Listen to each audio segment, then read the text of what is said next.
All right, hey guys, how's it going? Welcome. Welcome to SketchUp Live. This is Friday afternoon, SketchUp Live. I'm Aaron Dietzen. I'm going to be hanging out with you, talking at you, that kind of stuff.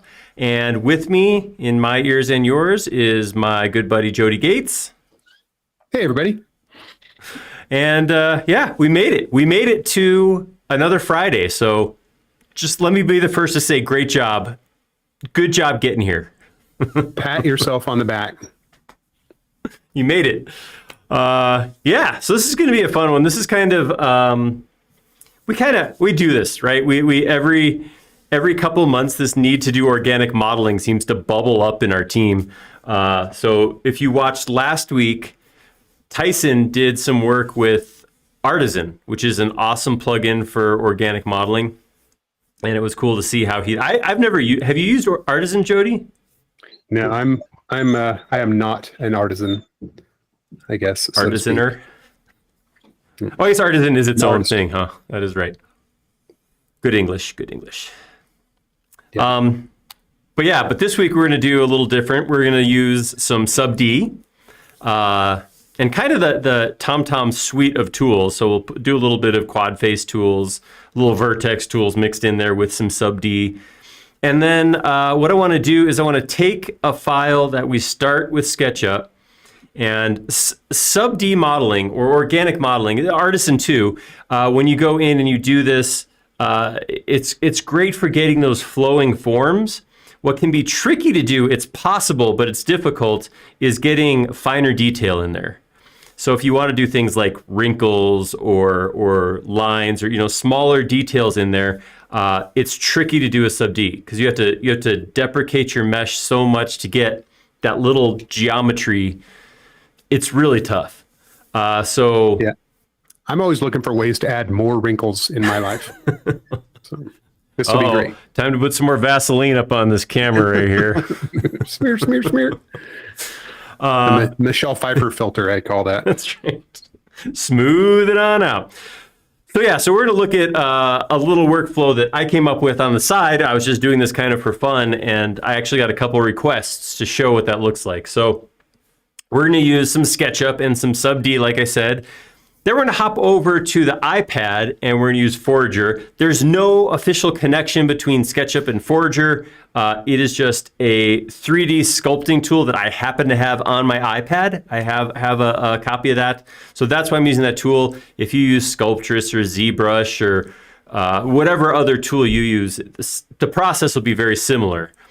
And then what I want to do is at the end, I want to bring it back into SketchUp because I want to end up with a cool SketchUp model that I can still work with.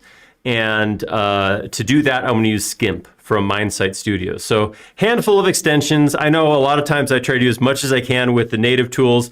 We're just throw that out straight to extensions this week. So it's going to be fun. It's going to be a good time. You know what? It's funny is every time I see Forager, I've been watching this anime series on Hulu called Spy Family, which is adorable. But their last name is Forager. Ah. So I keep thinking maybe this is maybe we're going to make animes today.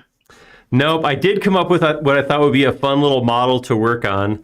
So I want to share that. But first, I want to throw this out there for anybody who's watching this recorded session. And I'm going to be straight with you. This is not a get to the point learning video. Okay. We're going to goof around. We're going to have some fun. We're going to talk a little bit. Jody's going to talk about the topic we're talking about. We're probably getting into TV shows and video games even more than we already have. But yeah, so just a heads up. I don't want anybody to come in here like disillusioned. If you're watching this live, you probably already caught on to that. We'd like to have some fun. This is Friday afternoon. We kind of let our hair down. Thanks. Nice. Jody just did the same. You heard it. And yeah, it's a fun thing. So we have lots of structured learning content here and on our SketchUp campus, learn.sketchup.com. So if that's what you're looking for, head on over. If you want to just kind of have some fun, hang out, pick up some modeling tips, then let's hop in. Hop. All right. So, you know what? Speaking of, we're going to be peeking behind the scenes today because I'm obviously I'm no Tyson, I guess, is the thing to take away here. I'm not on the ball like Tyson is. Oh, I also need to turn this on. 'Cause people like seeing my clicks and my keystrokes. Get them all on. There should be like a checklist, like a. I think there is, and I think Okay. Yeah. You just didn't get the memo. Nah. We started talking, and anyhow, I'll take responsibility for this one. okay, that works. All right. So I mentioned before, we do have something specific going on. Hey, I'm going to back up. Missed a step already. Hi, guys. We have lots of highs coming in. So I do want to say hello to everybody. We had Devin, Vancouver, Washington, 2 Vancouvers, Canada and Washington, both chimed in. We got some New Zealand, couple Coloradoans. That's us. Hey, I know that place. Yeah. Hey, guys. I'm happy to hop in and do this. This is going to be fun. This is going to be a relaxing, fun little model. So, I didn't mean to skirt anything here. I just keep getting distracted. But the model I want to do is something that came out of watching the Guardians of the Galaxy holiday special on Disney Plus. So I don't know if you guys saw it, but it was a fun little, 40 minutes, something like that. It was fun. It was a good time. It was a Star Wars Christmas special. It was space so close. There's no dancing. There's no dancing to extremely 70s music, which is one of the things that I remember hurt from the original Christmas special. So I'm going to import an image real quick. Okay, you do that. All right. Now I'm trying to remember it seems like if we're going to just get right into popular culture stuff, there was a couple of trailers this last week. Indiana Jones. Number 5. I was realizing Indiana Jones is 207 years old. Yeah, that's right. I was realizing as I watched that my kids, it seems like movies made in the last 20 years, 30 years, there's not really a John Williams. I mean, I guess Danny Elfman, but otherwise, my kids are not going to 20 years from now be watching some movie and just get chills from the soundtrack because they had some amazing music maker. Yeah. Like John Williams doing that stuff. So, because I got chills, even though I haven't really cared much about Indiana Jones in forever, still took me back. That was fun. That was a good one. And Guardians of the Galaxy 3, of course. Guardians of the Galaxy 3. If you're an MCUer. And speaking of Guardians of the Galaxy, this is a screenshot from the original Guardians of the Galaxy. And I don't want to ruin anything if you haven't seen the holiday special. It's fun. It's fun. That's it. There's no meat to it. It's straight up candy. But it was a fun thing to watch. And this little guy has a little part in the story. So if you remember, Yondu likes to take little figurines and set them up on his console. And there's about this is a half-second shot where they pan across all these little guys on here. And this guy right here, I thought would be fun. So if I was modeling this guy, there's a couple ways I would go about it, potentially with just straight up SketchUp shapes, right? I could actually do this with a sphere and a distorted sphere and kind of just make the shapes and then just put them together as solids and union them. Or I could do this with a pretty simple SUbD model, which is what I want to do. The thing that would get difficult with SUbD would be some of this kind of stuff, right? So the eyes on there. The eyes aren't just extruded circles. They're extruded circles that follow the shape of that rounded head. This swirl on the head right here would probably be something that I'd go to a higher resolution and cut it out of a solid and use something like joint push pull to pull up and then soften the edges. I don't know how I'd go about it exactly, but there's a couple ways. But to get that level of detail, it gets a little bit rough. Like I said, this model doesn't have the wrinkles and that kind of stuff that I've done with other models, but it felt like in the time that we have available to us, this sort of model seemed appropriate. We could do this. So what I want to do is I want to get the main shapes blocked in with quad geometry, and then come in and put some of these details on using Forger on the iPad and then bring it back into SketchUp. So I'm gonna I can't tell if this is just drawn on or if it actually sets in, but I want to put the mouth in. I want to actually cut that little smile in there. I want to have his eyes raised up from his head and then throw this swirl on top so it's 3D. That's all going to happen in Forger. The rest of it, however, we're going to model right now using SUbD. So now I'm feeling curious as to, like, do these exist as toys? I know. Available elsewhere, or did someone literally have to come up with some knickknacks to stick on Yondu's? Well, this little guy over here, the frog guy, is the one that he gets, or he gets from the pawnbroker or whatever he goes to when he's searching for the only Peter. Toy that I remember from watching the movie. And the rest of these, I don't know what like this. This looks like some psychotic Pikachu monster thing here, and this I don't know where the rest of these came from, but yeah, I was thinking, if nothing else, somebody, these are probably all in Thingiverse, right? Something like that. Probably. All right. Well, maybe we'll make this today, and we'll throw this up on the 3D warehouse. So if somebody wants to print it and give it as a Christmas gift, with a little irony to your favorite Guardians fan, it could be fun. But you can't tell them what it's from. That That's way right. they have to prove their fandom. That's right. All right. I'm gonna bring that image back in, but I'm gonna put it up as a watermark in the corner so I can reference it no matter where I'm in the model, as I like to do. I know it's been a while since I've done that, so I'm gonna go into my styles, edit, go to my watermarks. I'm going to add a watermark. I'm gonna grab that same. I do have this other picture too, which is the actual shot from the TV show, from the Christmas special. But I didn't like that as much.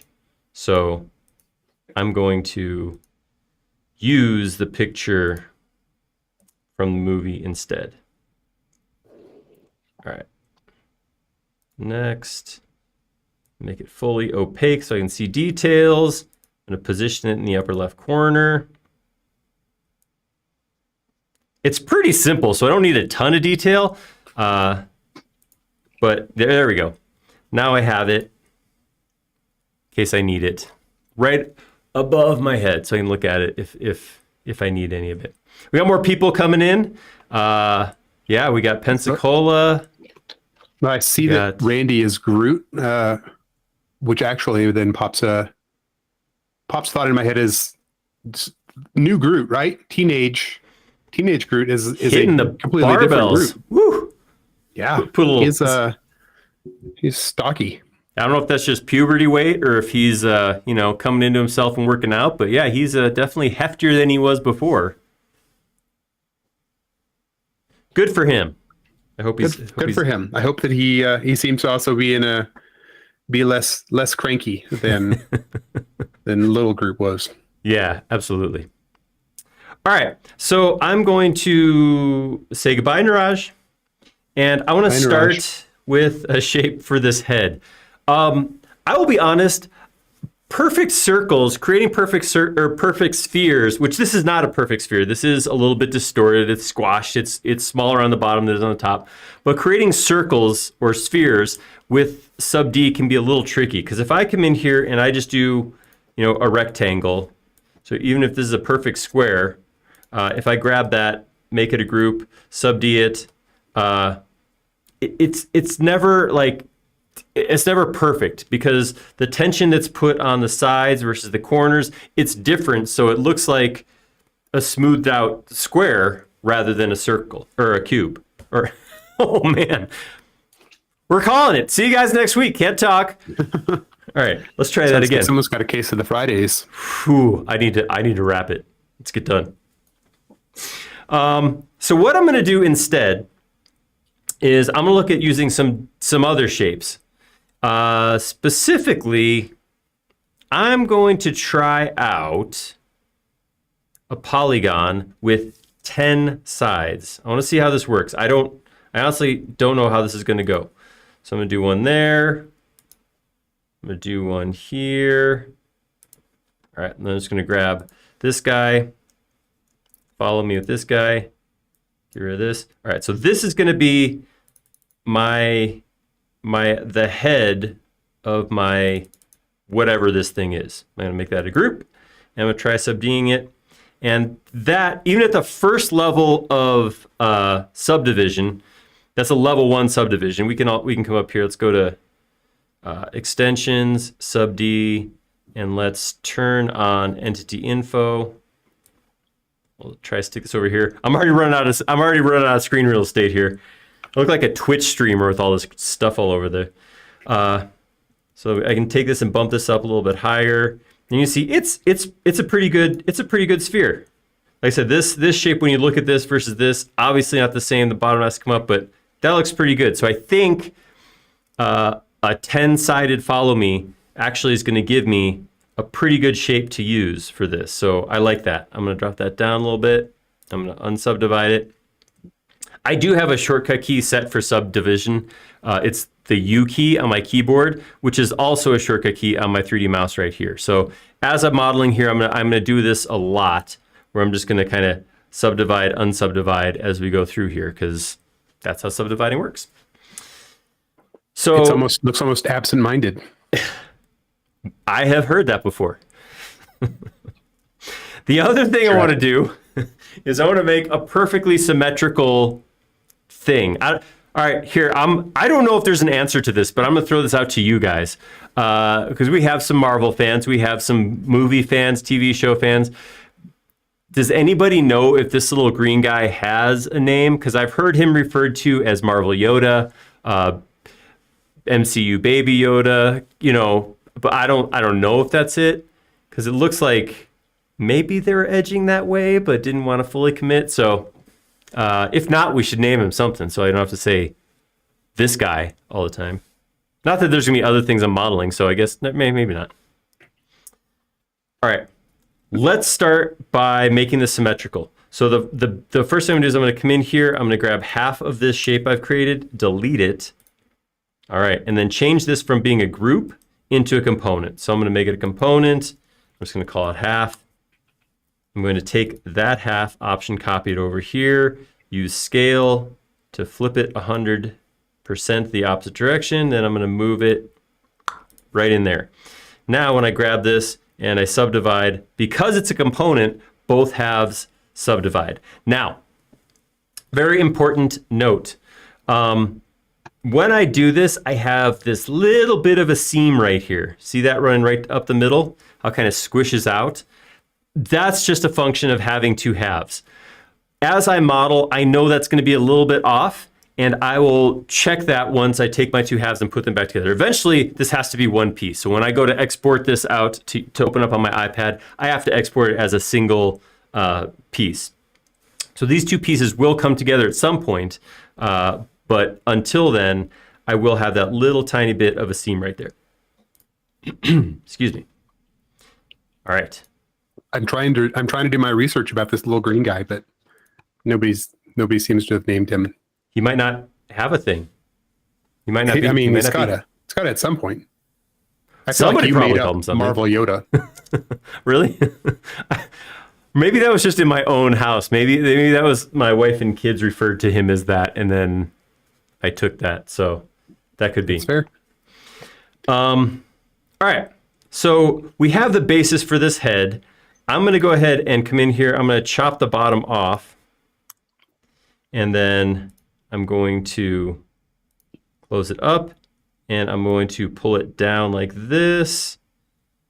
So as I have his little round body here, I look at it as I see three distinct sections where it kind of starts to come out, it starts to flare out. And then his body's kind of has the middle part, and then it kind of looks like it tucks back in where he sits down. So I'm going to pull this out once, and I'm going to go 2 and 3. So I have 3 separate sections right there. Now what I can do is I can grab these pieces, and we'll scale them out like this. Oh, no, don't do that. Grab that section, and I'm going to use Vertex tools here. So I have Vertex tools mapped to my V key. And when that comes out, I'm going to scale it this way. And then I'm going to grab just this face right here and pull that out this way to get him his initial you know, poofiness. Whoops, I accidentally grabbed too much here. Let's take you guys. And the reason I use Vertex tools to slide geometry around like this rather than just using move is if I use move, it will auto-fold and it will crease geometry. By using Vertex tools, it will automatically create my quads so that they will still work with SUbD, which I'm gonna hit right now. Let's hit SUbD. Uh-oh. I made kidney beans or something. That's fun. Because it was even suggested earlier, Pedro said call it green bean. And so maybe that's what you're doing right now. How about that? So the issue is if I can pop my head right inside here, when I drew that line across the bottom, it cut the surface in half with the face. So I had to get rid of that. The other thing that happened, let's go up here, let's do this. Let's go view, hide similar components. This is what happened. So if I get rid of this and get rid of all of these two, when I have these faces right here, SUbD won't pull them out of plane. It'll still smooth the lines, so I'll get nice smooth lines here, but it won't pull them out away from each other. So I can SUbD, and you can see, like looking right down the side, let's get it just perfectly lined up like that. That line won't move. Everything else smooths around it, but that line stays consistent. So that looks pretty good. That looks, I mean, it's not perfect. We're in process. Obviously, I need to crease where the neck is, which is going to give me more of a, you know, coming out like this rather than the smooth peanutty shape. The other thing that happened was this. So if I undo that, I had this piece right here. This is not a quad. This is a other shape. So what I'm going to do, I'm going to come in and drop a triangle right here. So this is a quad, and triangle, which SUbD should be okay with. So when I hit U, there we go. We get more of that shape. There's different ways to deal with these kind of shapes. What it does where it comes in, it breaks everything like this, is probably the least good. Because I don't like the way that it necessarily works out. Depending on how this is, I might do something like this where I'll go, okay, that's all quads. And when I do that, it stays pretty good, but that can kind of end up making it a little bit squarish on the bottom. So I don't know. This is what I'm gonna try this time. I'm just gonna go back to the middle like that. All right. And next thing, bottom of this head here, I do have to get this neck creased. So I'm gonna grab that. I'm gonna go up to view tool palettes and turn on my SUbD toolbar. It's getting crowded in here. It's getting full. Let's scoot this down just a little bit. That's a hot mess of extensions. And it's funny because Scappa said we need to add SUbD into the main tools for SketchUp and Gizmo and Vertex tools. I don't feel like we've got enough room up there to be adding many more tools. Where would we put it? That's the only reason we don't come out with constant new tools is we're just kind of running out of icons and shed's space. Full, garage is full, basement's full. Yeah. All right, so I grabbed these lines right here. I'm going to crease them up to 100 because I need a hard line there. I don't need like soft. I need a hard line, and then I'm going to subdivide again. All right, that's better. That's looking much better. I still need, so if you look at this shape right here, like I said, it's a hard crease and this kind of comes out like that. So I obviously need to pull it in a little bit more. But the other thing you see is that it doesn't kind of droop down and then bulge out. It kind of goes like more like a circle. So what I need to do is basically I need less space between this seam right here and the next line. So if I unsubdivide, that means like taking these lines right here, scooting them up, and then subdivide again. See how I get that round right there rather than having it kind of drop down and then teardroppy? I get that much more intentional round shape, right, like that. Up here, this is actually going to be a function, I think, of grabbing all that and just dropping it down a little bit. Because you can see this undercut, his jaw is much, has a bigger slope or a sharper slope than the top. So let's see if that's enough.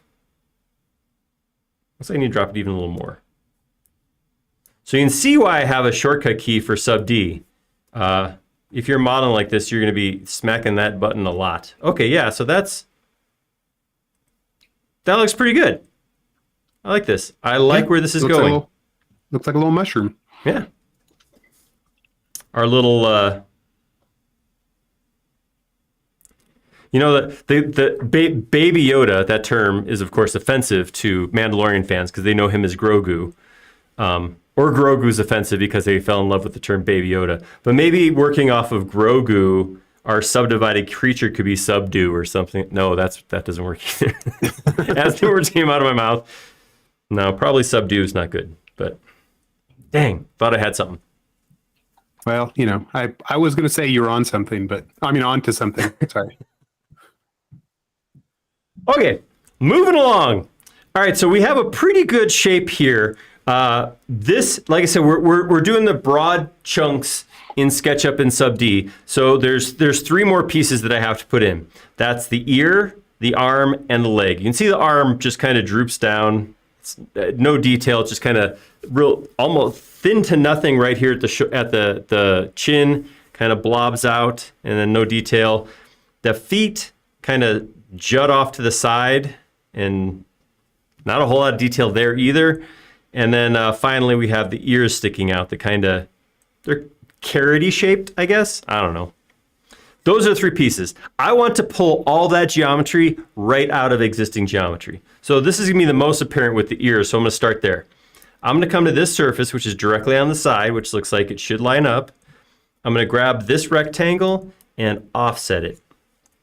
I'm gonna take that then, let's scale that. I'm gonna try to keep it centered, something like that. Now, let's see what happens if I hit subdivide right now. All right, so something weird just happened. Look at how it broke up this face. I don't like that. What I want is something more like this. If you hit SUbD and you have a side, what would be called an n-gon, something with more than 4 sides, it will automatically break it, and it will break it into a bunch of triangles. It will break it down as much as it can, just decimate that piece. You have to be intentional and manual to get clean geometry, because this is going to subdivide much cleaner than what we have before. All right. But that's not what we need. We need this to come out a little bit. So again, when I look at my subdivision shape I want to create, this comes out, flares out to be a little bit bigger, and then kind of goes back down. So I want the piece at the beginning, and then it's going to come out to a bigger piece, and then it's going to go down to a point. So I need this piece plus 1 more. So I need something like that. Now, when I did that, I used push-pull plus my modifier key to create a new surface. So that means it left another surface in there. If I subdivide right now, you can't really tell. There's not really, it looks fine, right? So I'm going to leave it for right now, and then we'll see where the issue comes up in a second. I'm going to go ahead and grab this. I'm going to scale it. I'm going to scale it about the middle and uniformly. So I want to get big all directions. There we go. And I'm going to grab this one and do the opposite. I'm going to scale it. Again, Option and Shift to scale uniformly around the middle. Something like that. And I'm going to hit subdivide. All right. So getting close, but you can see that sharpness right there? See that just that's hard corner? That's no good. No good. That's not organic. And that is what that face on the inside does. A lot of times as you're modeling, you'll see that like this weird, doesn't look right, looks like it's creased or something. Check inside your model. And that can be as easy as like turning on X-ray and seeing if you can see the extra face. It might mean looking inside of it, either by going inside, hitting a section, deleting a face, whatever you have to do. But if you get that sharp piece, then yeah, there's your problem. All right. Nobody wants sharp pieces in their space Yoda. Marvel Yoda. Yoda by default is already space Yoda, isn't he? I guess so. He's got his space Eric thing said going. that your model's looking pretty sharp. Ooh. Thanks, Eric. Yeah. Sound effect played. All right. So this, I was just kind of throwing some geometry out there. It looks pretty close to what we want to get here. But it's pulling it, rather than sitting right flush up against the head, you can see it's pulling out there. That's because I didn't put a crease there. So let's go ahead and grab the 4 sides there and then crease those. I'm going to see what 100 looks like. Wasn't Kreese the name of the bad guy from Karate Kid? Johnny? No, the Cobra Kai teacher. Was that his name? I don't remember. It sounds like a bad guy name. I mean, yeah, that's fair. Kreese, yeah, John Kreese. Ugh. Yeah, he looked like a villain. Like he I would hate did. to be like walk through life looking like a villain. Everybody just avoiding you. Yeah, sometimes people get typecast, like they look like like something, so they're kind of, as an actor, stuck being that. That's one of those dudes. You're just like, yeah, you can't ever be the kind uncle. You just don't have. You're just not set up to do that. So last weekend, I don't remember, like something. I saw something last Friday, and like someone referenced Tombstone. So I had to blow the dust off my Blu-ray Tombstone and go watch Tombstone, the movie. That's a good movie. That's have you watched it? Have you watched it lately? No. So first of all, it's like 30 years old, but Yondu was in it with hair as one of the part of the cowboy gang. But he's one of the ones that said, I don't like the way you guys are being bad people, so I'm not your friend anymore. And he left and he joined Wyatt Earp to go after the bad guys. All right, way to go. Yeah. So Yondu has a history of being a bad guy who realizes that maybe he is a good guy. Bad guy with a heart of gold. I feel like we should know the actor's name as we're talking about him like this. Calling him Yondu. Of course, we're calling this Yoda, so what the heck? All right. Nope, that doesn't work. So as we're talking, I pulled this out. Michael Rooker. Yeah, Rooker. 2 O's. Oh, sorry, did I say Rooker? Nice. Al is the Rooker. Yeah. I mean, he could be an alien. I don't know. All right, so all I did there, I just created where my arm's going to pop out. So I'm making this little thing. Actually, as I look at him, I think his butt has to get a little upper. He's a little squatter than I had. So this is, so I will admit something right now. Some people have spent a lot of time and energy working on their SUbD modeling game, and I've watched some videos of people do subdivision modeling. We have some people who are in our community, like Hornox or Box, who got skills, use quad face tools in a way that is just, it's awesome. It's really, really good. I don't necessarily spend enough time to like really get good at this, so I apologize if some of my modeling techniques are hackish, but watch this. Speaking of hackish. All right. Transom was wondering what this looks like with hidden geometry. Hidden geometry. So you can see, using Vertex tools and moving some of the geometry around, we've already developed a few quads. They're not symmetrical right now either. So you can see that the front and back are different right here. Same thing over here. Another thing that some people will do as they do quads like this is try to make their quads align, where they go in the direction of the smoothness. So it might mean coming in using quad face tools to flip the direction of some of these quad breaks. I don't know if quad breaks is a word, but that's what I just called that. It's a word now. It's been said. Phrase. Ooh, let's see if it got auto-translated. Probably came out as like quattro face or something. Yeah, gibberish. So Randy makes a good point. Tell me. You should save. You're using It still works. Nice. Applicable. That's right.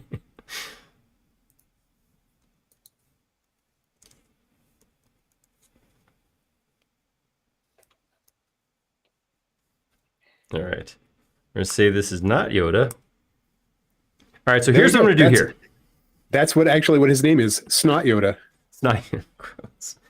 Ah, that beautiful green color. All right, so what I did here, I had two quads, and they were not broken yet. They weren't broken by anything I've done. I haven't distorted enough that they had those diagonal lines. If it did have those diagonal lines, if I ever want to come in and get these, like say I wanted to put this back in line so these two faces were aligned again, what I would do is grab both these. With Vertex tools, use Make Planar, and it will shift them so that all four of those dots are back in one place, one plane, and then I can get rid of that broken line. I didn't have to do that in this case because they haven't been broken yet. See, with that geometry turned on, these ones weren't broken. So what I did was I took the middle half, made that a face, middle half here, I arbitrarily picked a point to break this at too. And I have this now. So I can take this space, I can pull it out like that. And then I'm going to grab this and connect it here. Erase this, connect this here. And I'm thinking that will be enough for my arm geometry. I'm going to have to crease though. Crease like it's in Karate Kid. That's right. I grab those lines. And that's also going to go to 100. Dial it up to 11. And then we'll SUbD. Yeah. Exactly what I'm looking for. I'll be out of here. Oh, no! Almost what I'm looking for. I'm going to undo a couple times. Good. So this right here may look like a quad. To the untrained eye, they would say, that's got four sides. But in fact, it has 1, 2, 3, 4, 5, 6. Come on, me. 6 modeling. So I got to do something about that, otherwise I can break it. So again, I have some options here. I could, lazy Aaron would throw a couple lines like this. Again, knowing triangles are going to work in the SUbD engine. Subdivide it. Maybe that's good enough. Kind of makes it flat right there. So let's see if we can do something better than that. I'm a fan of lazy Aaron. I'll be honest. I mean, it feels more true to my style. Yeah.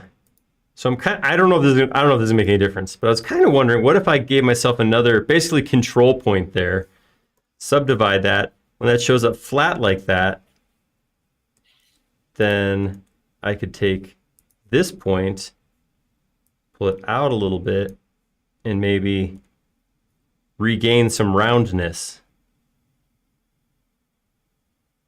So whenever I went to look for Yondu's tchotchkes, came across a pin, which is linked from Instructables. Somebody made the crystal frog. Nobody made the little green thing yet, but somebody did make that little bejeweled frog thing. In fact, there's an Instructable telling you how to make your own. Or you just pick up some fake gems and then some wire, and I like Literally, it.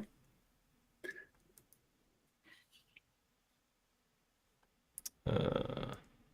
Vertex tools and shrink it down. Okay, so yeah, give myself a little control there is going to help me eliminate the roundness that I have potentially there, or eliminate a lack of roundness.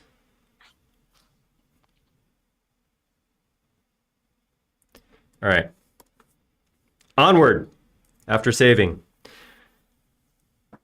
This right here is probably the part that I have been looking forward to the least, is putting these feet on here.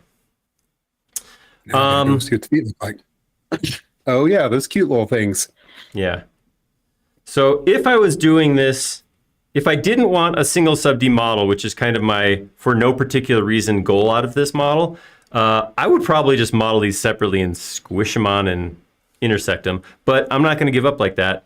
I'm going to try. I'm going to give them a try. So I'm going to grab, just like I was talking about before, I'm going to take these two faces. I'm going to pull up Vertex tools. And I'm going to go Make Planar. Randy points out that the lazy Aaron method is more organic. It's true. He's got a point. So, that guy does know what he's doing sometimes.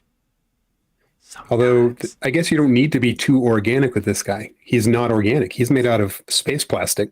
That's true. Do you think that's based on oil, or what do you suppose? What kind of plastic is it? I mean, it could be metal or who knows. It's kind of got a ceramic-y shine to it. I don't know. Could be unobtainium. Could be. That is also possible. All right. So what I'm going to do is I'm going to grab a copy of that face and pull it out here. And because it's a totally flat place, you can see that when I hit make planar, it wrecked everything else around it. It's just a wrecking ball. Like everything that was connected to it had to shift in order to get those points to line up. It's okay. What I'm going to do is I'm going to connect this back together. None of these other pieces can quad out however they like. My one concern, my one spot I don't want to break my quad is the center. And I want my bottom to sit flat because if I do print it out at some point, I don't want to bump on there. So I might come back and make this all quaddy again, and then always keep that in mind. If I can draw a single line here and this all closes up, that means it's still a face, which is mostly an issue when I come out here. I want to make sure these two faces line up. Wow, hard Yoda vibes out here right now. Yeah, it is. All right. So let's take very Grogu-y. All right, I'm gonna open that up, and then I'm gonna connect this to here. Like I said, because this is a single face coming out, I should be able to just connect these back like this. I could have push-pulled. I could have used push-pull to pull it out, but that would have pulled it out perpendicular to the face, which would have put it down below, and then I would have had to bring it back up, because again, I want this all to sit flat. In fact, now that I have this, I could go like this and say Vertex tools, and then see if I can get that flat again. And if that wrecks. Ooh, that wrecked my face in the middle, so I'm going to undo that. Oops. Yeah. All right. I'm going to go back to my call out to unobtainium. Have you heard anything about the new Avatar movies coming out? I have seen trailers. I saw something saying that it has to make like $83 billion to break even or something crazy like that. So like you spent a lot of money making that movie. I mean, I thoroughly enjoy, I love major motion picture. I geek out on it, but man, the amount of money that we as Americans are okay with going into this kind of stuff kind of dizzies me. I mean, yeah, that's a lot of money. It has to make $2 billion to break even. And what's crazy to me is, I mean, while I enjoyed the movie when it came out, it's not like this franchise where I'm just like, I've been just chomping at the bit I can't wait till the Avatar, blue Avatar, not good Avatar, comes back to, I mean, sorry, that's just me calling out that Last Airbender doesn't get to be called Last Airbender or it has to be called Last Airbender because it's not Avatar. That's right. Yeah, jerks. Matt's asking, he's heard that it's like almost 4 hours long. I believe it. Yeah. I absolutely believe it. And didn't they make like 3 of them or something like that? Don't we have like it's 2, 3, and 4 or something like that? Yeah, I think there's at least 2. I think it's gonna be a trilogy, but maybe 4. Who knows? All right, so I made this, and if I was making Grogu, I would stop because that little foot is adorable. I love this. Yeah, but it's not. It's not this. It's not right. Nope. So I'm not gonna stick with it. All right. So I think a couple things are happening here. So one thing I want to do, I'm gonna grab this, and again, I'm going to use Vertex tools to make this planar again. And then, oops, show hidden. So when you make planar, it does push everything back in the plane. It does not get rid of these lines though, so you do have to do that. I want to see what happens when I pull that out there like that.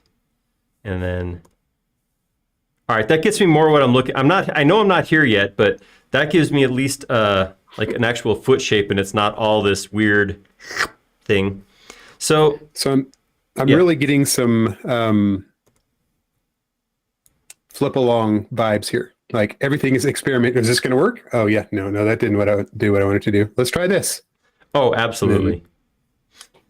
I will not be offended by anybody suggesting that I don't have a solid plan for this because, but you know what? It's like sculpting, right? So if I was to come in here and just grab some clay and start mushing it around, I wouldn't know what I was doing there either. So I'm kind of okay with my process. All right. So one of the things to keep in mind too is as you use SUbD, it's always going to take the shape and pull it in. I'm never going to end up with a subdivision shape that's larger than the control mesh. So when I do something like this foot comes up, about the middle of his belly. So my original control is right up here. So when I hit SUbD, see how it drops down. I got closer there. Still, this is not working. This gummy bear connection here is not going to work. It's almost like just a couple of M&Ms glued to his stomach. Yeah, they're right up against there. So that's a couple things to think about when you're doing this. Your control mesh should be significantly larger. And the fewer control points you have in it, by control points, I mean these actual lines that get pulled against each other when you subdivide. The fewer of those there are, the more distortion you'll get.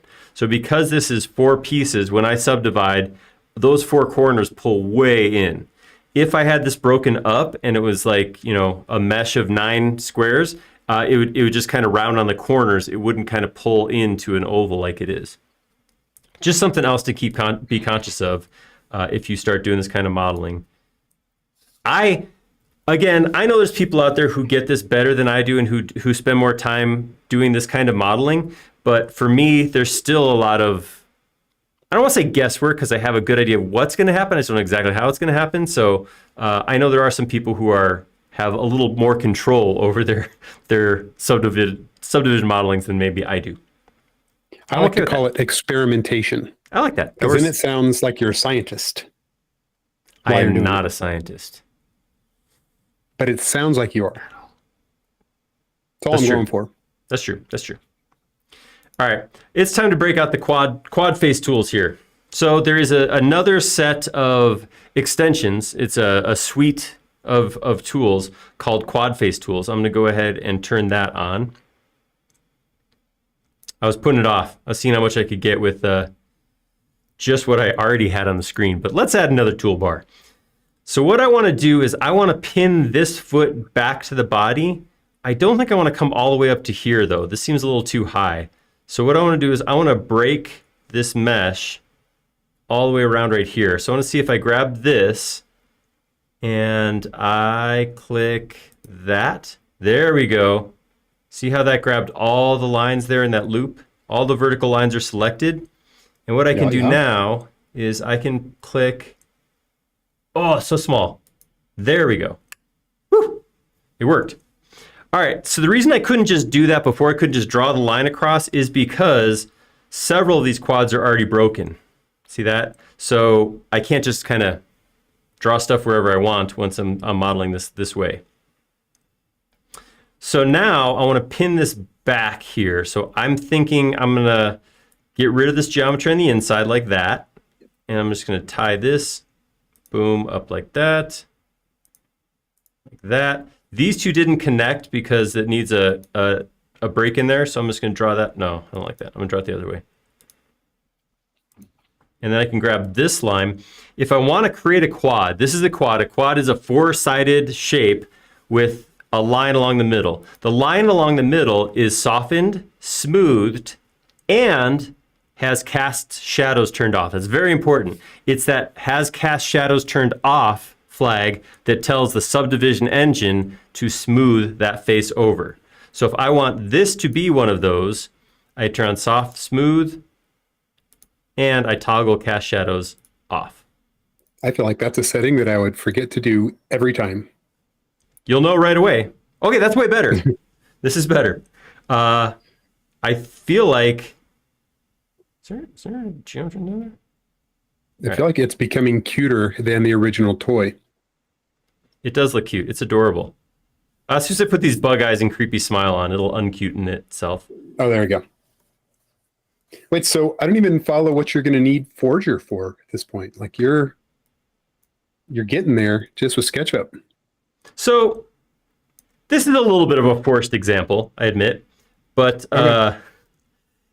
if I wanted to put more, so this is definitely broad strokes of geometry I'm doing here. Let's try to see that. Dang, that's pretty close. Kind of looks like it tilts a little bit more under his butt, but so if I wanted to come in, let me finish the feet and then remind me that you asked that question, because Okay. not because I can't answer it now, but because I'll get distracted and I'll probably forget to do this. Just being honest.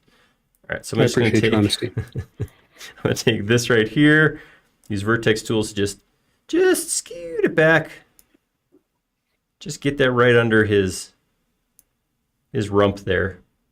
And actually, these two lines right here. There we go.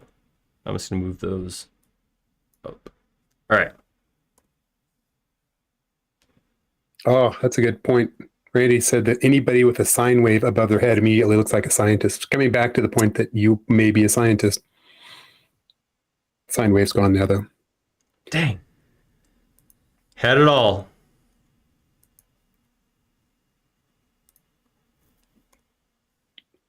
All right.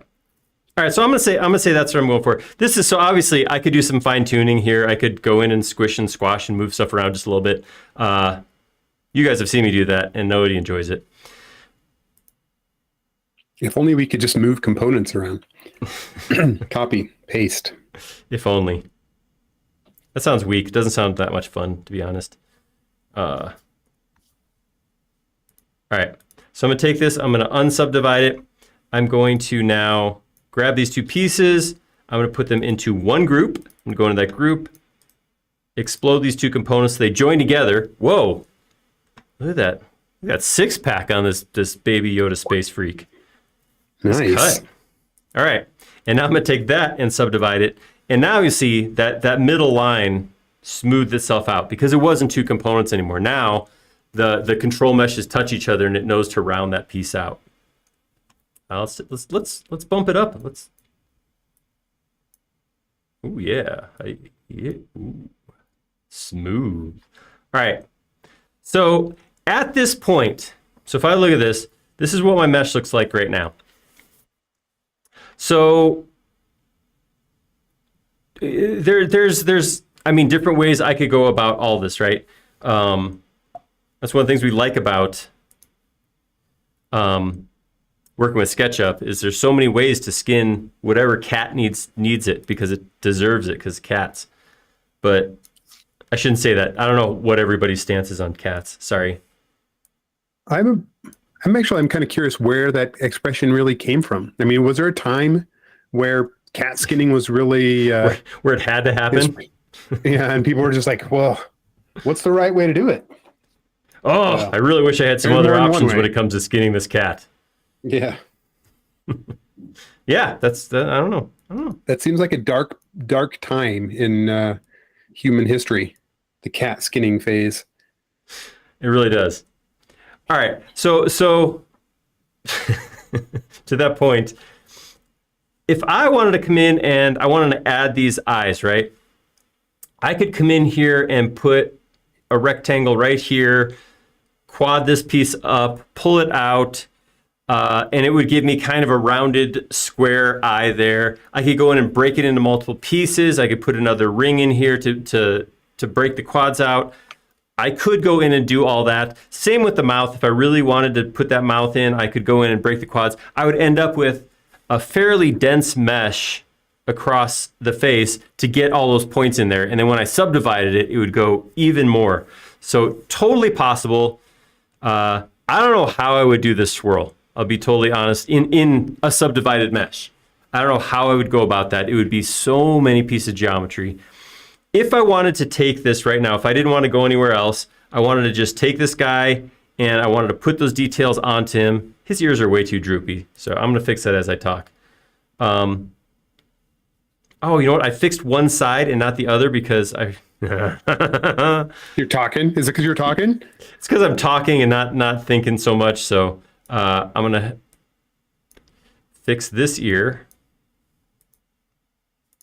and then I'm gonna grab all of this. See, that's why components are cool, right? Because I did that whole thing before. Oh, yeah. All right, there we go. I'll slap that back on there. I like that since it's just mounted onto that little panel. Hey, have you saved lately? Yes. Nice. All right. I mean, so I could take this, now that this is all subdivided, I could take that group and I could go in and I could create some cutters to cut into the solid for the mouth. I could, like I said, I could create something that would intersect and create this swirl, then use something like joint push pull to pull it out of the curved surface. Same thing with these eyes. I could probably go into the control mesh and use something like sandbox tools to maybe make those eyes bubble up. I could absolutely do that. But what if I wanted to add more detail? What if I wanted to add wrinkles around his eyes? What if I wanted to add, there's other details that I could be going in there to add that wouldn't be practical. And that's kind of what I wanted to key in with on this workflow, and something we're going to look at right now. So I'm going to take this guy, our made and saved buddy, and we're going to export it. So I'm going to export this as a 3D model.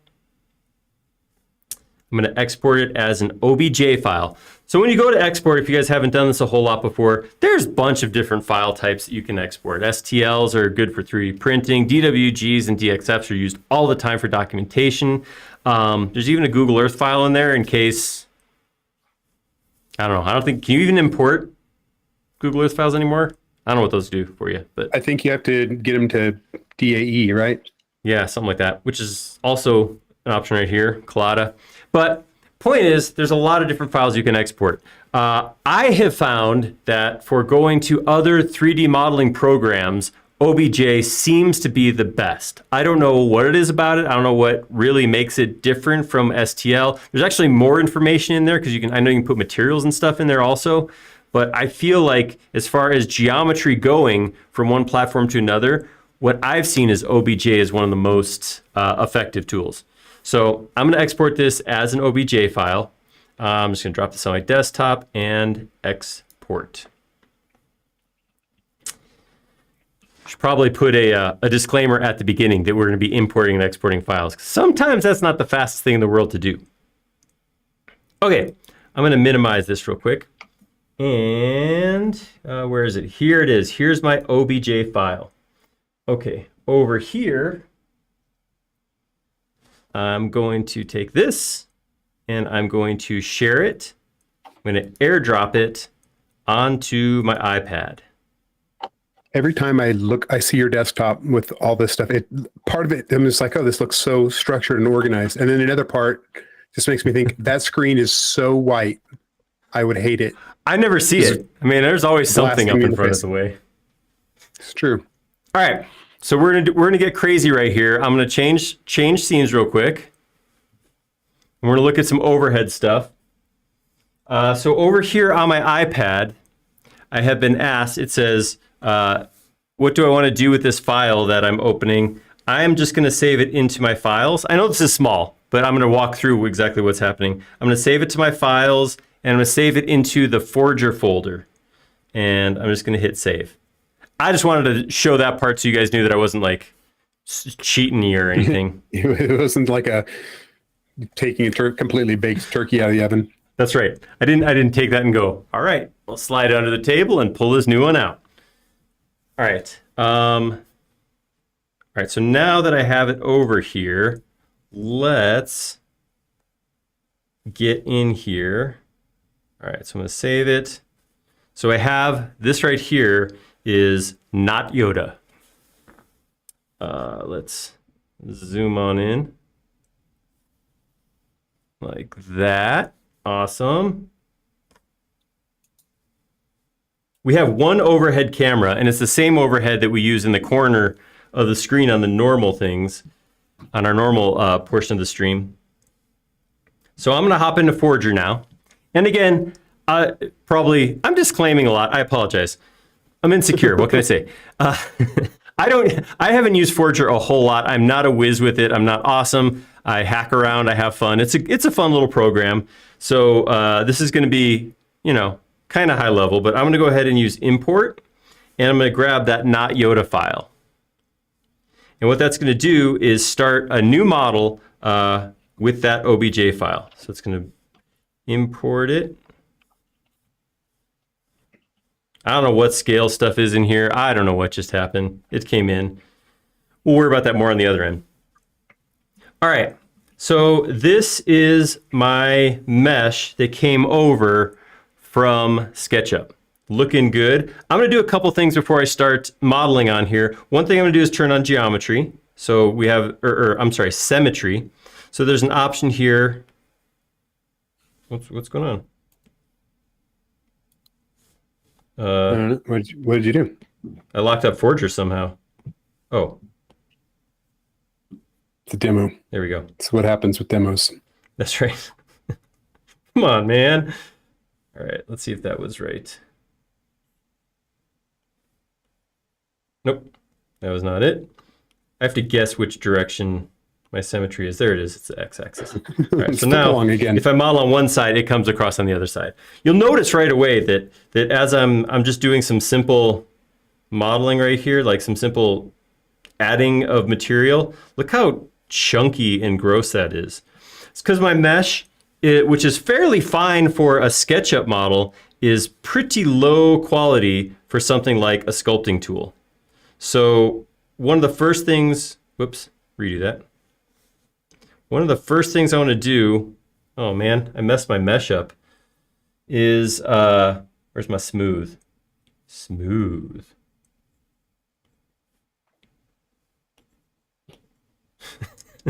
What the heck? My pen's my pencil's not working. It's demoing somebody else's software apparently is the kiss of death here.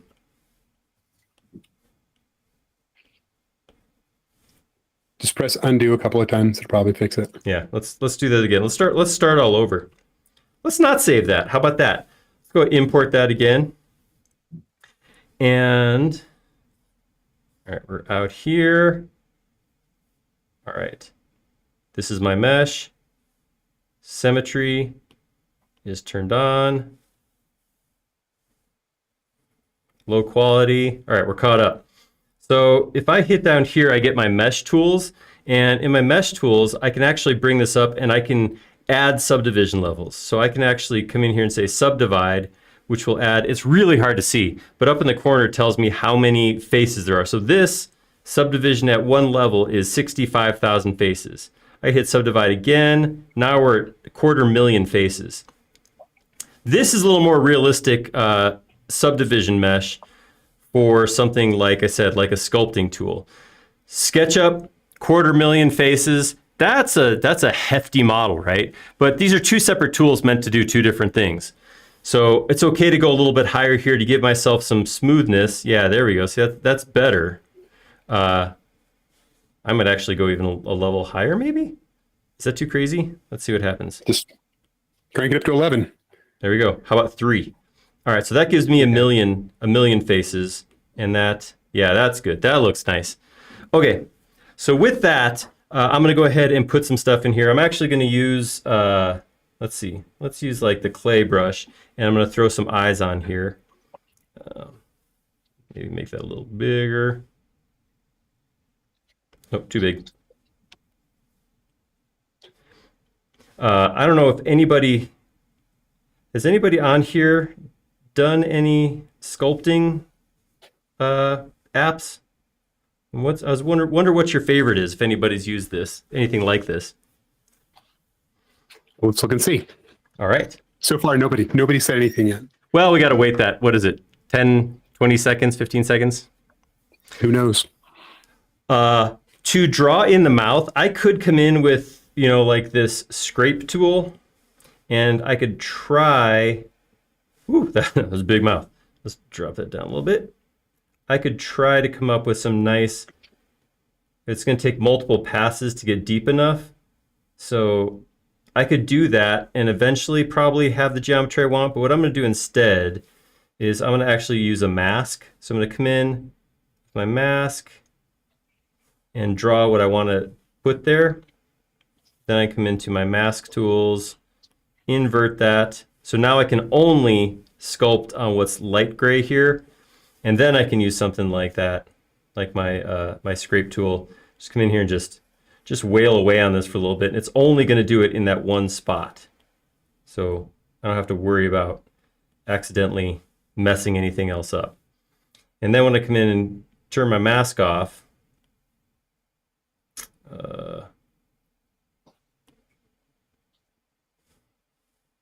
which I forgot how to do. Oops. That softened it. That wasn't it. Oh, let's just start a new mask, right? I just click mask again. I did this once. It worked then. If only we could go back in time. If only you guys were hanging out with me yesterday. I was busy. Sorry. Forager's only on iPad, I presume? I believe so. I think it's just an iPad thing.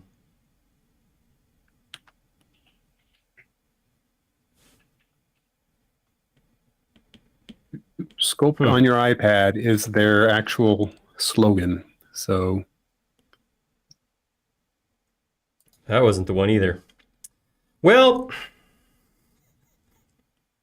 what's that one do? All faces are visible, can't grow. All right. This is the good stuff. This is where you know, live modeling is at its best, is when you hit something like this. Oh, can I just hit this? No.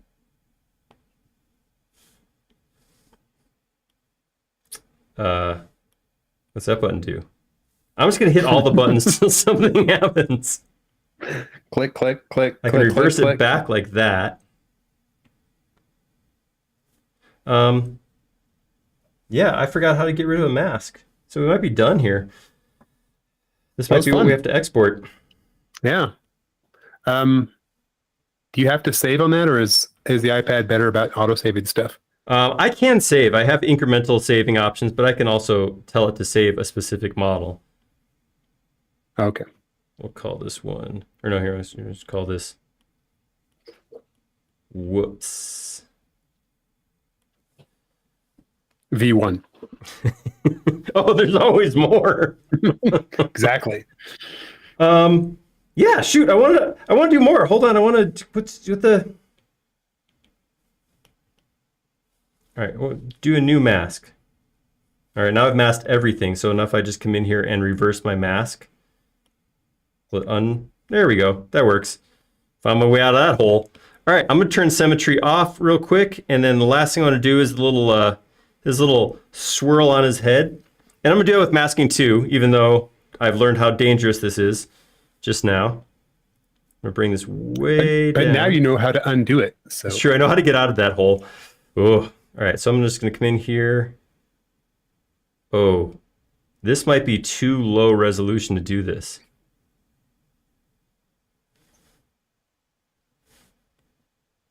Oh no, I just need a slightly bigger brush. All right.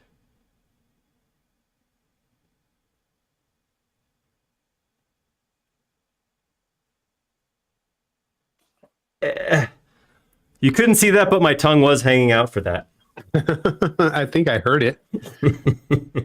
All right. So I'm going to reverse and soften that mask, which I just learned about was this guy right here. All right. And now I'm going to go back to my clay brush. Again, this is not to be taken as a tutorial on the tool that I don't know how to use. This is that's I mean, you could also use this as a cautionary tale. What not to do. Oh, hey, that actually kind of looks kind of cool. It's far more organic than it is. All right, I kind of like that. All right. Now I'm wondering if this guy's just a mascot for NVIDIA. I put an NVIDIA swirl on its head. Okay, I'm going to take this now. Well, I should probably get rid of my mask, which may or may not be the way to do it, but I'm going to mask everything and then go into the mask menu, invert it back. Boop. All right, I'm going to take that and I'm going to see what happens. I might undo this, but I'm going to try to go in and remesh it. So I have this option in here to remesh this to a certain resolution. So let's see what happens if I hit remesh, if I get a smoother mesh or if it makes it a bigger mess, which is always possible. So what remeshing does is this mesh is a semi-ordered mesh, right? It started off as that. As you go in and you start putting more geometry in, you'll get spots where the mesh is really dense and then other spots where you have all the mesh points far apart. Remeshing goes through and kind of tries to make everything even again. So you don't have super dense locations and then more spread out locations. So that's what I got from that. I don't love that. I might actually go try that again, maybe with just a slightly higher mesh here and hit that. The downside of doing something like this, especially on a live model, is this takes a little while. This is like processing time. This is blah, blah, boring stuff.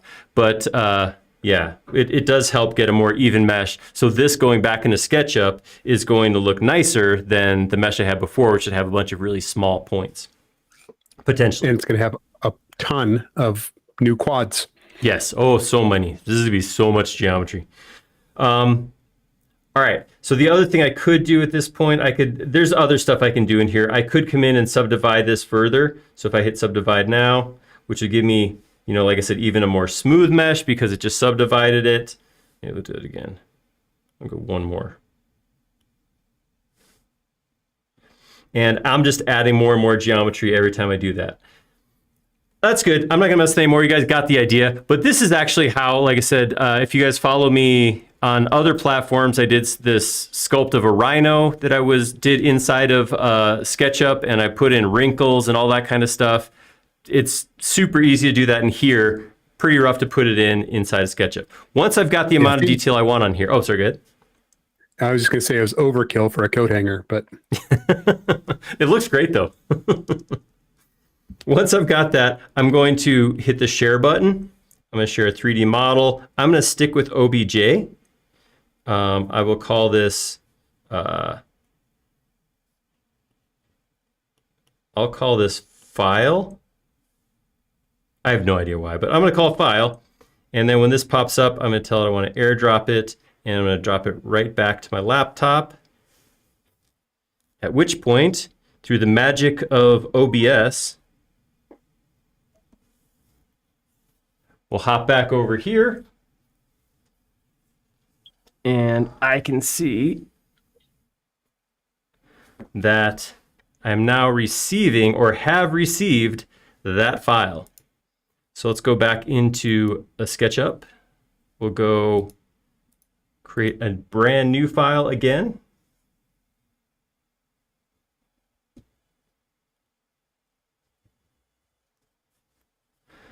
Whoa, that's ended up a kind of a weird zoom there. I have an invisible mouse pad, which is green. If you go too far past it, the effect is ruined. All right, so here's a brand new model. I'm going to close some of this stuff up because I don't necessarily need this. And I can go to not file import. Oh, no, no, no. Because that would import so much geometry. It would be dizzying. So there's a hack. Oh, yeah. A hack going on? Not a hack, an official better way to do it. And that is the extension Skimp from Mindsight Studios. I'm going to go into import model. And if you haven't seen Skimp, this is awesome. So we're going to just go to downloads. There's my file. If I have seen Skimp, is it not awesome? It's still cool even if you've seen it. But if you haven't, it's cooler. So what Skimp is going to do for me is it's going to kind of cut off that import process. So as it's coming in, rather than importing this, hundreds of thousands of faces, it's going to give me the option to like reduce this. What do I want to import? How much is this geometry? It'll simplify the model before it pulls in, and also shows it to me. Here it is. Here's how it would look in your model as you pull it in. I want to drop this way down. Let's go to like 20% of that and see what happens. Skimp does take a little bit of processor. It's going to take a little bit of work to remesh this geometry. So, one moment, please. I feel like we need elevator music or something to talk about. It does have a subscription. Yes. But yeah, Skimp for the number 4, SketchUp.com is where you go to get it. Yeah. And this is, like I said, it's a great tool to, especially if you do a lot of work with other file formats. 3D printing is the thing that I tend to end up using this for. Like, have you ever downloaded something like, oh, this is going to be a super cool skull file, but I want to go manipulate it or something. You try to import it into SketchUp, and SketchUp's like, 6 million faces, huh? And you know where that goes. Yeah, this is definitely going to simplify that.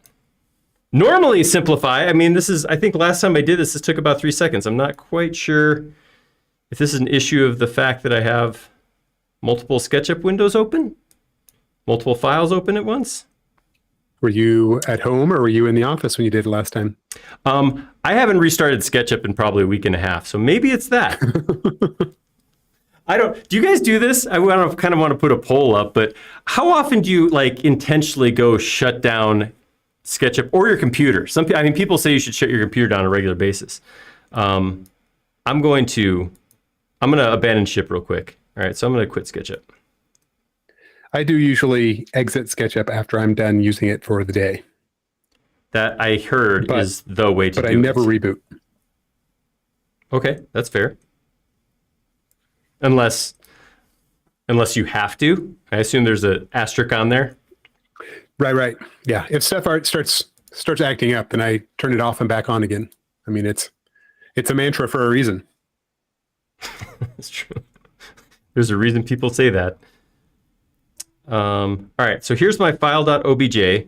Let's do this again. It's kind of funny because I think we were doing some. Oh, it was during Fireside Chats. What was that? 2 years ago now. We had Aubrey was running them, and she had a checklist, and one of them was, "Have you restarted your computer, browser, and SketchUp?"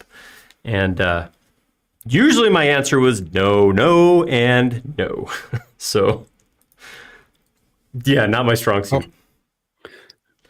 Matt has thrown up a poll. Awesome. Trending towards daily. Really? Was that computer or SketchUp? How often do you restart SketchUp? So the choices are daily, a couple times a week, once a week, or restart SketchUp. Yeah, that's mine. I'm at the end of that one. Well, you're not alone there. Well, that's good. I don't know what's going on. I'm just trying to start SketchUp right now, and I got the wheel. So let's try this again. Import model. Desktop. File.obj. Open. Let's see how that goes. Oh, we're seeing right now. Something's happening here that's not what I expect. Because normally I can drag this slider, or I can type in a number. It's not Skimp that's doing it. It's obviously my computer, because it also just took. Yeah. So Skimp, it's a plugin, right? It's not an extra application. No, so you don't have any other. It's a plugin. Yeah, there's something going on with my SketchUp right now. So even if I close this.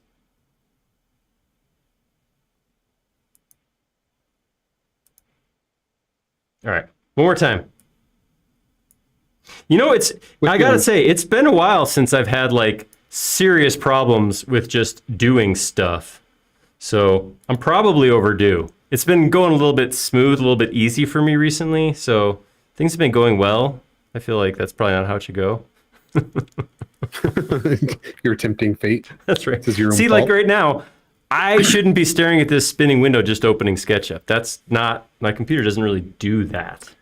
Maybe what you could do is start a pot of water boiling and watch that instead. Yeah. Yeah. Yeah, there's something wrong. Something is not right here. But this is the important last step. This is where it all happens here. See? Yeah, I don't know what's going on. Okay. Let's try I just try. All right, I'm going to try one more time. This is not Skimp's fault. Honestly, I swear. Skimp is an awesome awesome software that I have been using the heck out of recently, and it makes these files easy to open and bring in. So this is totally a problem. This is a me problem. I used to have any problems. I got the right cursor.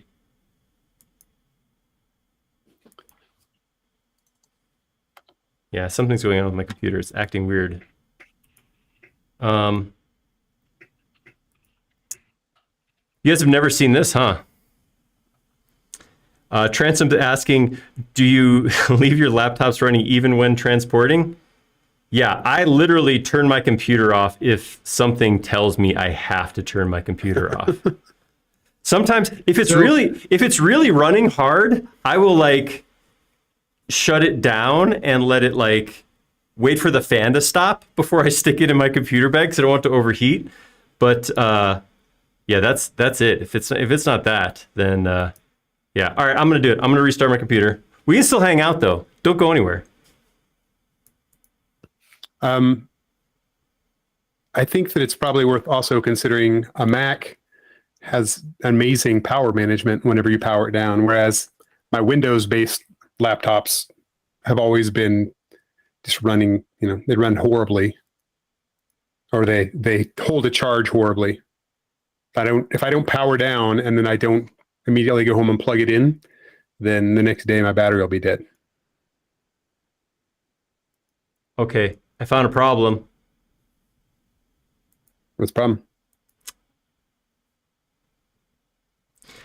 Okay, I figured I could have done this easier. I had this. Ooh, this is so creepy. Yes. Thank you for joining us tonight. I feel like I need to say something very serious there. No, I had this other program, which is it's like a third-party Lego brick modeling software where it lets you create DAEs of specific bricks. So I modeled some stuff a little while ago, some Lego kits a little while ago, and I downloaded this program and I had it running, and I just noticed it's taking up like 70% of my CPU. Nice. So you always discover that as you're powering down. yeah, exactly. Well, that's what I was saying. If I had looked at I could have, but it told me that was the problem. So oops, it's kind of fun. But hey, I got it stopped now, and we're hanging out in the void. Matt's wondering if this is the first intentional reboot on air. It is. I maybe so. Ooh, did you guys hear that? That's a hard reboot. Yeah, that's. I'm back. Oh, you can't see it, but I'm at Apple logo right now. That's how intentional we were at this reboot. Oh, the good old days. Hey, I got a question for you all as this comes up. Hold on. To type in my password, I have to stop talking, otherwise I will type it wrong. Just type what you're saying. Yeah. Jody, we'll start with you. Do you have, people talk about like, I don't know, I have several questions. What are you asking for Christmas? Let's start there. What do you want? What do you want Santa to bring you? That's good. That is a good question. I some new jeans, some socks, and some tools. Oh, come on, Dad. Don't you want something fun? Nothing. Well, so the problem is that whenever I want something fun, I just buy something fun. Yeah. What about you? Sounds like this is a setup. Oh, no. I literally had that's a very similar thing where I'm like, I don't really think I need or want anything. I feel good. I feel good. Yeah. And I don't need new clothes. I got like last count 103 t-shirts. So no, I don't know. I mean, a Skimp subscription, iPad Pro, SUbD. How about you guys in the chat? I can't see the chat, so you have to read it to me. But anybody out there with like a hankering for something specific that they want for Christmas? Like Keggy would like world peace. I'm down with that. I'll back that up. Yeah, I'll put a vote in for one of those. Woodworking and beekeeping accessories. Carson's growing some bees. That's right. I've seen some photos. That's a fun one.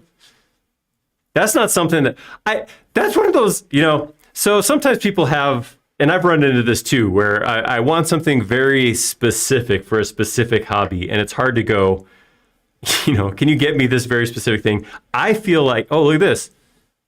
Your computer has shut down because of a problem. No kidding. Yeah, really. Yeah, it's tricky whenever you're asking for a specific thing, because then you're like, if you don't give me this specific, and you always have that one person that's like, well, I got this, it's close. Yeah. And that didn't work. Like if I was going to have beekeeping equipment, I want top tier beekeeping. I don't want anything that is going to, don't give me the Walmart beekeeping gear. I need the good stuff. All right. It's coming back. Let's see what happens. If you're a little closer, Karsten, I actually have, I still have all my beekeeping stuff since we lost our hive like 3 years ago. And I don't anticipate us getting it again. So I have beekeeping equipment and no bees. Well, sometimes if you're a gearhead, that's the important part. I don't know if gearheads and true. Beekeeping matches up, but the sweetest smoker. Is that what they call that little thing? Oh, yeah. Smoker. Tyson wants to try vacuum pressing. I don't know if that means he wants a vacuum press, or he wants a vacuum, or he wants pieces, like to build one. It's hard to tell with Tyson. Yeah, Tyson, I think Randy I end up on mouse. the same spot as Tyson, where it's like, I want to try this, and I want to start trying by building a device from scratch. Yeah, that's why my lathe is drill parts and in a pile in the corner of my garage. Yeah, nice. Brad is, so in the spirit of me wanting tools, like I want some Nipex tools and some Wera tool. Like I went to basically upgrade my tools to high quality, not just picked it up at Ace Hardware Tools. That's a lifelong job. I mean, you could do that for the rest of your life. Oh yeah. You just keep acquiring stuff. Yeah. You never even have to use them, I've heard. I've heard that you could be a tool collector and have an amazing shop and never actually do anything. Not saying that's you, but I've seen it. I've heard about it. Oh yeah. No, I definitely have. But here's the thing. Just much like the everyday carry. I don't know if you've ever heard of the term EDC, but as soon as you have it, you don't need it. So it's actually, you're kind of Murphy's lawing yourself into a life of without problems. I don't have to fix this because because I have the tool that could fix it perfectly and easily. Never having a problem sounds like a great Christmas gift. I will take it. It does. We'll take two. That could be the beginning of world peace right there. There you go. Ask for it, you get it right here.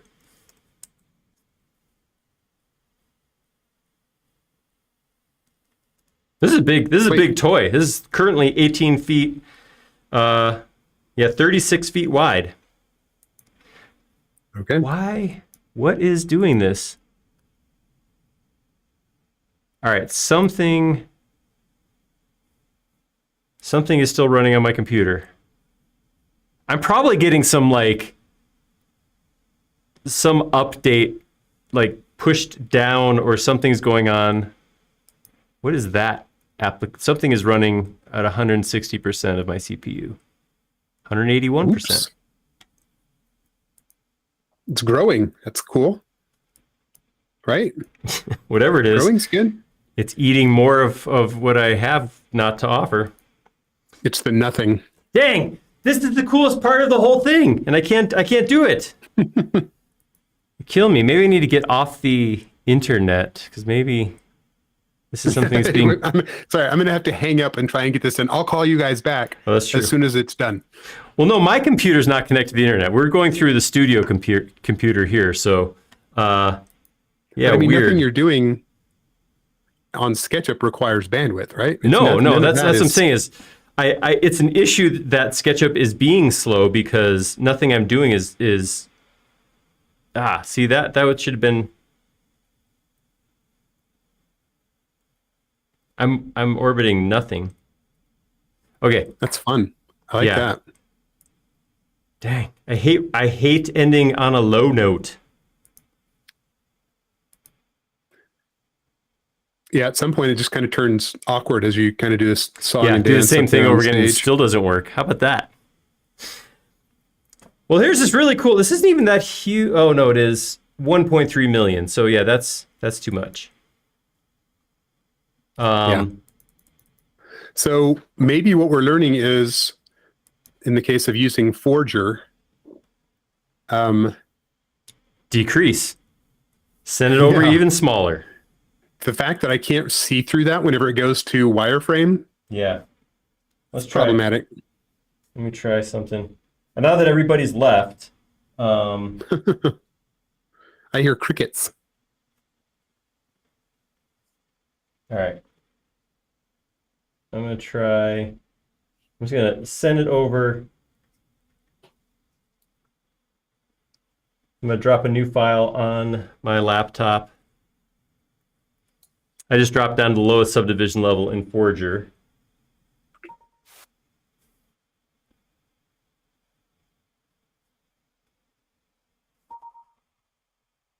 So Cyanide is offering up some good I still can't see the comments. terminal to try and troubleshoot this, but it might be moot. Keggy said, "Oh, we haven't left. This is what we're here for." I had a comment came up on an older video the other day, which was the Cobra video. And somebody said, "Why would you try to model something like that in SketchUp?" And my comment was, because our viewers like to watch me sweat. All right. Yeah, I don't know if this is a combination of too much geometry and whatever this thing is that is still eating my CPU up. But yeah, here we go. So this is what Forger does. Forger, this is what Skimp does. It lets me go through and control how dense I need my mesh to be before I bring it in. So when you go to just file import, everything comes in, and it can do what I just did. It can lock your computer up. With this, I can actually come through and I can tell it what percentage of this original mesh I want to bring in, or how much do I want to simplify it. Simplify it way, way down so that it's got no detail, or bring in the full detail. When you start looking at things like STL files meant for 3D printing, you can, look at minis and stuff. They can be 10 million little faces, and some of those faces are so small, you're never going to see them. So coming in immediately and being able to simplify the mesh as it comes in can be a huge, huge time saver. The other thing that Skimp will let you do is it will let you play with your import, export, or your importing units. So when you import a model into SketchUp, it assumes the units that you're modeling in. So whatever your units are for your current model is what it's going to pull it in as. So I can see if I pull this in right now, like I said, 36 feet wide. It has a 36-foot ear span. If I hit millimeters, I find out, okay, now it's modeled at 1 foot. So that gives me a lot more control too as I look at this. And once I'm good, I can say, okay, let's go ahead and import that. And then it will create the SketchUp file then from that. So everything's not, so I can see this is the kind of detail I was talking about, like putting that level of detail, those little bumps and indents for the face, probably not going to be super great SUbD modeling things right there. I do have a couple holes in my mesh. And so I got one here, one here, one here. That might be all as I flip around here. So right now if I pick on it, this is one thing that does happen with Skimp is if I pick on it, it is inside 2 components. So I will want to explode one of those. So I'm going to go ahead and explode this once. And now I'm at a component. It's not solid. If I double click, go into the mesh, I can come in here, fill these gaps in. All I'm doing is drawing one line over the triangle. Because if I show my hidden geometry, all that is like a missing face.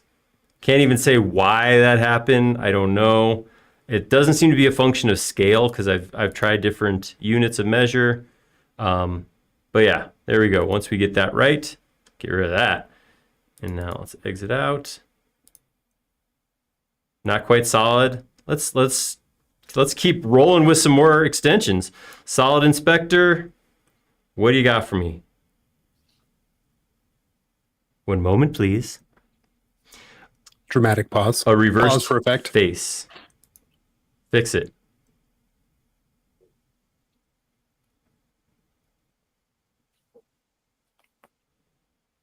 All right. So now it should be solid. Still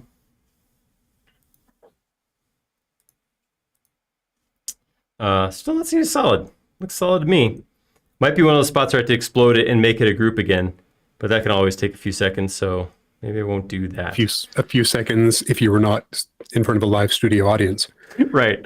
But yeah, so anyhow, my main point was that if you want to do something, I'll only just show you my other model just so you can kind of get an idea or appreciation of the kind of detail I'm talking about. So if I look at this, so you can see that's the kind of detail. This is a SketchUp SUbD model that I took over there. I spent way more than an hour and a half on this. This was a little bit more work, but you can still get that kind of geometry and get it into SketchUp. Why would you bring it back into SketchUp? I don't know. I'm not telling you guys how to use SketchUp, but it's an option. You could bring that detail back in, and it would be there inside your finished model. So it's an option. Options are good. Yeah, that's right. All right. So anyhow, I feel like I want to color him green real quick before we finish.